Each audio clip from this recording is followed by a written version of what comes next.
Sabi ko, i-rake ko yung mga dahon sa labas bago umulan. Kasi pag naulanan, mag-aano sila yung didikit sa lupa ba sa damo, ang hirap linisin. Tapos yun na umulan na guys, oh. Andun yung mga pinag-ano ko, nakabag, yung mga damo, mga dahon ng kahoy. Tapos umulan, ayan, ang dami sa kalsada na naman. Okay guys, I'm cooking arroz caldo. Gagamit tayo ng turkey meat, yung leftover na turkey, ayan pinaghimay-himay ko. Igigisa natin sa bawang, ginger, and then ang green onions pag malapit na maluto. Okay guys, umpisa na natin. And also, I'm adding rice. Nakalimutan ko rin na i-mention. So, yan, 1 cup of rice. Yan, umpisa na natin. Init na yung pan. Lagyan ko ng oil. Umpisa na natin i-gisa sa bawang at saka ginger. Yan, nasutay ko na yung garlic.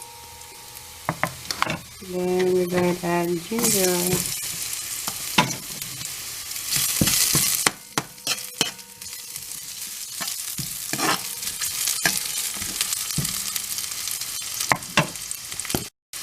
Okay guys, malabo ang camera ko, okay? The turkey.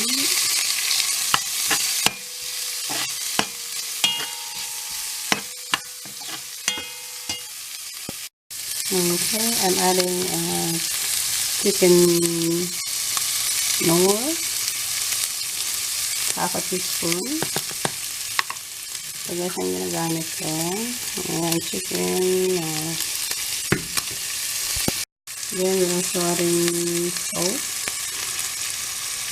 We're using the Himalayan sea salt and black pepper. Okay. Nilagay ko na yung salt and pepper. Go ahead and add chicken broth.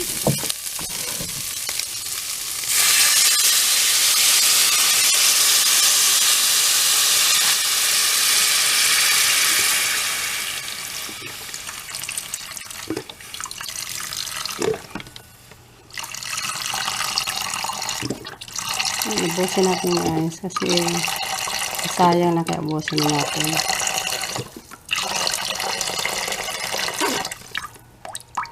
Oops, okay. Okay, and then hayaan natin kumulo tapos i-add natin yung bigas.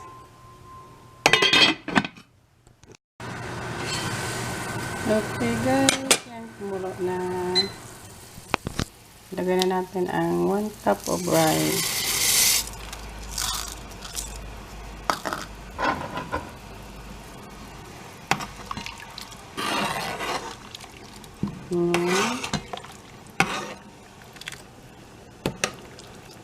Hintayin na lang natin, tayo na kumulo. I-turn natin ng yung heat sa low.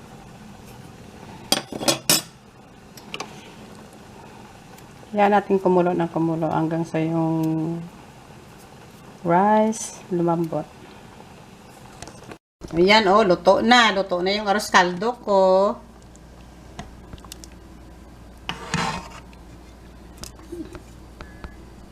Yan.